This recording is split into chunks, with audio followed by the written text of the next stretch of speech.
Good morning बच्चों। हम लोग विज्ञान में ऊतक पाठ पढ़ रहे थे और पिछली कक्षा में हम लोगों ने एपिथीलियम के विषय में पढ़ लिया था तथा उसके कार्य और विशेषताएं भी पढ़ ली थी। आज हम लोग पढ़ेंगे एपिथीलियम के प्रकार। तो बच्चों, केवल एक कोशिका मोटे स्तर से बना उपकला ऊतक, सरल उपकला ऊतक तथा अनेक कोशिका मोटे स्तरों से बना उपकला ऊतक स्तरीय उपकला कहलाता है। यानी अगर जब मोटाई जो होगी उपकला की एक कोशिकीय स्तर की होगी तो उसे सिंपल एपिथेलियम कहेंगे या फिर सरल उपकला कहेंगे।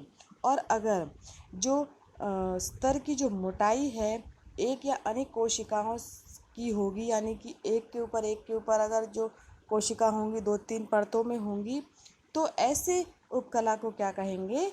स्तरित उपकला या फिर स्ट्रेटिफाइड एपिथेलियम कहते हैं। सरल उपकला गैसीय विनिमय, अवशोषण, स्राव आदि में सहायक होती है, जबकि संयुक्त उपकला प्रमुखतः सुरक्षात्मक भूमिका निभाती है। कोशिका की आकृति व आकार प्रकार के आधार पर एपिथेलियम उक्त निम्न प्रकार का होता है, जैसे शल्की उपकला, घनाकार उपकला, स्तंभाकार उपकला, पक्षाभि उपकला या फिर कहेंगे बच्चों ग्रंथिल उपकला। तो एक एक करके बच्चों हम लोग इसको डिस्कस करेंगे कि सारी उपकला जो हैं ये इनका कार्य क्या है और इनका जो संरचना है वो कैसी है। तो पहला है बच्चों शल्की एपिथेलियम या स्क्वैमस एपिथेलियम। ये एपिथेलियम चपटी अनियमित आकार की पतली कोशिकाओं से बना ऊतक है। देखिए बच्चों, यहाँ पे हमारा जो ए नंबर दिख रहा है बच्चों, ये एक पतली उपकला है, यानी पतली चपटी हुई उपकला है। और ये क्या है? ये स्क्वैमस एपिथेलियम है। ठीक है। और कोशिकाएं फर्श में लगी टाइल्स की तरह आपस में सटी रहती हैं। जैसे आपने कभी फर्श में देखा होगा टाइल्स लगी हुई हैं होती हैं, उसी तरीके से जो स्क्वैमस एपिथेलियम की जो कोशिकाएं होती हैं ये एक दूसरे से चिपटी होती हैं, अतः इसे पेवमेंट एपिथेलियम भी कहते हैं। ठीक है। तो ये जो पहला स्ट्रक्चर आप देख रहे हैं, पहली संरचना देख रहे हैं, ये जो है शल्की एपिथेलियम की है। ठीक है बच्चों। और जो इधर आप देख रहे हैं, जो आप शल्की एपिथेलियम की ऊपर वाला जो पार्ट था ये सतही एपिथेलियम, आपने क्या सतही दृश्य देखा था। और जब आप इसकी खड़ी काट लेंगे तो ये क्या कहते हैं कि बी के आकार की दिखने लगेगी। देखिए यहाँ पे अनियमित सीमाएं कोशिका द्रव्य भी है उपस्थित है और इसमें केंद्रक भी उपस्थित है। ठीक है। और जब आप क्या कहते हैं इसको जो स्तरित शल्की एपिथेलियम है, यानी एक के ऊपर जो सुरक्षात्मक आप मतलब सुरक्षात्मक आपके शरीर को सुरक्षा प्रदान करती है, तो ऐसे एपिथेलियम क्या होते हैं?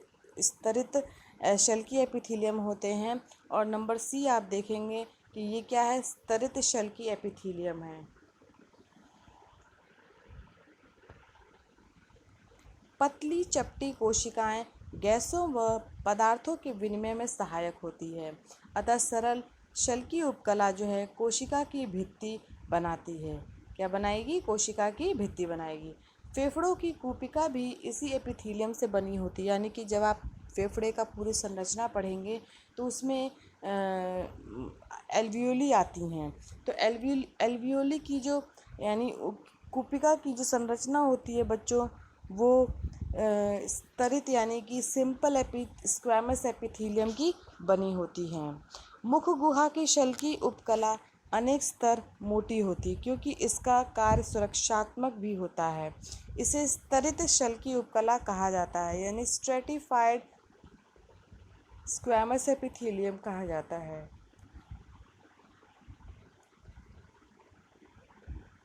त्वचा भी स्तरित शल्कीय उपकला से बनी होती है, लेकिन इसकी कोशिकाएं केराटिन नामक जलरोधी पदार्थ के निक्षेपण के कारण मृत होती है।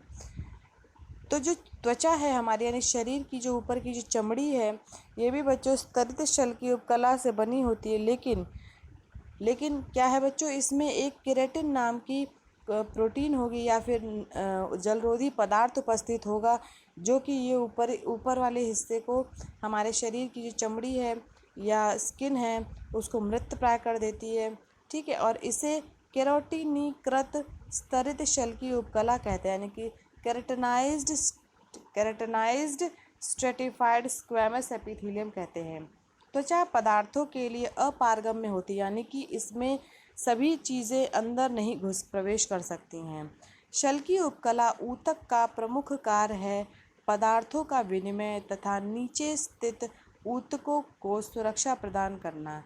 ये बच्चों है उपकला यानी शल्कीय उपकला के कार्य हैं, यानी कि पहला तो है विनिमय, दूसरा है कि ये जो नीचे उपस्थित और भी ऊतक होंगे उनको प्रोटेक्ट करके रखना है। नेक्स्ट आता है बच्चों घनाकार एपिथेलियम, या इसको बच्चों इंग्लिश में कहेंगे क्यूबॉइडल एपिथेलियम। नाम के अनुरूप ही इस प्रकार के एपिथेलियम में कोशिका जो है वो घन के आकार की होती है। जैसे आपने घन देखा है, सभी एपिथेलियम ऊतकों के समान ये भी आधारी कला पर स्थित होती है।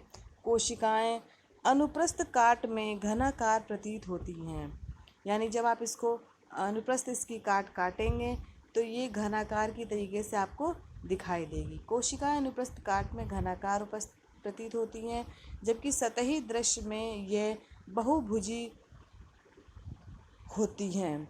ये लार ग्रंथि तथा वृक्क नलिका, थायराइड ग्रंथि आदि में पाई जाती हैं। यानी इनकी जो प्रेजेंस है ये कहाँ कहाँ मौजूद होंगी, ये लार ग्रंथियों में होंगी, वृक्क नलिकाओं में होंगी, थायराइड ग्रंथियों में होंगी। ये सुरक्षा, स्त्रावण, अवशोषण में सहायक होती हैं। गोनैड्स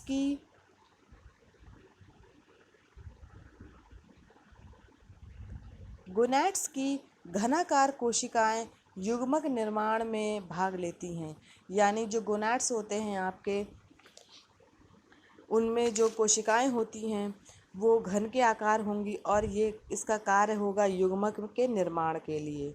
ठीक है, तो आप ये चित्र देखेंगे कि घनाकार एपिथेलियम, यानी कि उसके बाद इसकी जो दूसरा वाला जो पार्ट है ये संयोजी ऊतक के ऊपर स्थित घनाकार एपिथेलियम है ये। तो इस तरीके से आप देख रहे हैं कि ये संरचना है घनाकार एपिथेलियम की। नेक्स्ट देखते हैं बच्चों स्तंभी एपिथेलियम, यानी कि स्तंभ के आकार की एपिथेलियम होगी। ये कोशिकाएं लंबी स्तंभाकार कोशिकाओं से बनी होती हैं। इनकी लंबाई चौड़ाई की अपेक्षा अधिक होती है, यानी कि ये लंबे ज़्यादा होते हैं, चौड़े कम होते हैं। इनके केंद्रक जो होते हैं थोड़े लंबे होते हैं, यानी लंबाई में, क्योंकि कोशिका भी लंबी है, चौड़ाई की अपेक्षा अधिक होती है। स्तंभी एपिथेलियम आमाशय छोटी आंतों का आंतरिक स्तर बनाती है, यानी कि जो स्तंभी एपिथेलियम होगी इसके जो ये कहाँ कहाँ उपस्थित है, ये है आमाशय तथा छोटी आंत की आंतरिक स्तर पे होंगे। पचे हुए भोजन का अवशोषण क्षुद्रांश में इसी उपकला के माध्यम से होता है, यानी कि जो अवशोषण होगा भोजन का क्षुद्रांशों में, ये स्तंभी एपिथेलियम कोलमनर एपिथेलियम की सहायता से होगा। देखिए बच्चों, स्ट्रक्चर है सरल स्तंभाकार एपिथेलियम, दूसरा है पक्षाभी स्तंभाकार एपिथेलियम और तीसरा है सूक्ष्मांकुर युक्त स्तंभाकार एपिथेलियम। तो जो पक्षाभी स्तंभाकार एपिथेलियम, इसमें देखिए सीलिया उपस्थित हैं, और जो सूक्ष्मांकुर युक्त स्तंभाकार एपिथेलियम में सूक्ष्मांकुर उपस्थित हैं। बच्चों एक इम्पॉर्टेंट पॉइंट है कि आंत में पाई जाने वाली स्तंभाकार एपिथेलियम की कोशिकाओं की मुक्त सतह पर सूक्ष्मांकुर पाए जाते हैं, यानी माइक्रोविलाई पाए जाएंगे। ये सूक्ष्मांकुर आंत की अवशोषी सतह में उल्लेखनीय वृद्धि कर देता है। इससे क्या होता है कि इसका जो क्षेत्रफल है वो बढ़ जाता है। इस प्रकार की epithelium brush border columnar epithelium कहलाती है। यानी कि जो इसका जो इसकी जो संरचना है, इसकी वजह से इसका नाम है ब्रश बॉर्डर्ड कॉलमनर एपिथीलियम कहते हैं। नेक्स्ट एपिथीलियम है बच्चों पक्षाभी एपिथीलियम। ऐसी घनाकार या स्तंभाकार एपिथीलियम जिसकी कोशिकाओं की मुक्त सतह पर रोम जैसे अनेक सीलिया पाए जाते हैं, पक्षापी एपिथीलियम कहलाती है। यानी कि सीलिएटेड एपिथीलियम कहलाएगी। यानी कि उसकी कोशिकाओं के ऊपर सीलिया यानी कि जो पक्षाभ है वो उपस्थित होंगे। स्थिर ऊतक में सीलिया की गति से श्लेष्म या म्यूकस अंड कोशिका या वीर की किसी एक निश्चित दिशा में गति में सहायता मिलती है। यानी कि ये बच्चों जो हैं कहाँ उपस्थित होंगे, जहाँ पर श्लेष्म यानी म्यूकस का सेक्रीशन होगा, अंड कोशिकाएं होंगी या वीर में को निश्चित दिशा देनी होगी, तो ऐसी जगह पर ये उपस्थित होते हैं। स्तंभाकार सीलिएटेड एपिथीलियम श्वसन मार्ग में धूल कण या म्यूकस की गति में तथा अंडवाहिनी में यानी फिलोपियन ट्यूब में अंड की गति में सहायता करती है। यानी कि ऐसे एपिथीलियम जो होते हैं ये म्यूकस को बाहर निकालने के या धूल कण को बाहर निकालने के कार्य आता है, और ये श्वसन मार्ग में उपस्थित होते हैं। ये अंडवाहिनी में भी उपस्थित होते हैं। क्यों? क्योंकि ये अंडे को गति प्रदान करते हैं। नेक्स्ट है बच्चों कि घनाकार सीलिएटेड एपिथीलियम वृक्क नलिका के कुछ भागों में भी पाया जाता है। नेक्स्ट प्रकार है एपिथीलियम का कि ग्रंथिल एपिथीलियम यानी ग्लैंडुलर एपिथीलियम। इस प्रकार की एपिथीलियम में कुछ स्तंभाकार या अन्य कोशिकाएं कुछ विशिष्ट पदार्थों के स्त्राव हेतु अनुकूलित हो जाती हैं। श्लेष्म स्त्रावित करने वाली ग्लोबुलेट कोशिका ऐसी ही ग्रंथि कोशिकाएं हैं जो एपिथीलियम सतह पर पदार्थों का स्त्राव करती है। कभी कभी एपिथीलियम ऊतक का एक भाग अंदर की ओर अंतर्वलित होकर बहुकोशिकीय ग्रंथियों का निर्माण कर देता है। ऐसे ग्रंथिल एपिथीलियम इसे क्या कहेंगे बच्चों? ग्रंथल एपिथीलियम कहते हैं। यानी जो हमारे शरीर में श्लेष्म स्त्रावित करेंगे, ऐसी कोशिकाओं का जो संरचना है वो ग्लोबुलेट कोशिका होती है। और ये जो है बच्चों ये ग्लैंड के आकार की होगी जो एपिथीलियम सतह पर पदार्थों का स्त्राव करती है। उसके बाद बच्चों कभी कभी क्या होता है कि जो एपिथीलियम होती है अंदर की ओर धसी होती है, यानी कि इनवर्ड यानी इन्वेजिनेट होकर के बहुकोशिकीय ग्रंथियों का निर्माण करती है। और ऐसी कोशिकाओं को बच्चों क्या कहेंगे? ग्रंथिल एपिथीलियम कहते हैं। तो यहाँ बच्चों आपका जो है प्रकार है एपिथीलियम के समाप्त होते हैं, और आज आपकी कक्षा यहीं पे समाप्त होती है। धन्यवाद बच्चों आज की कक्षा के लिए।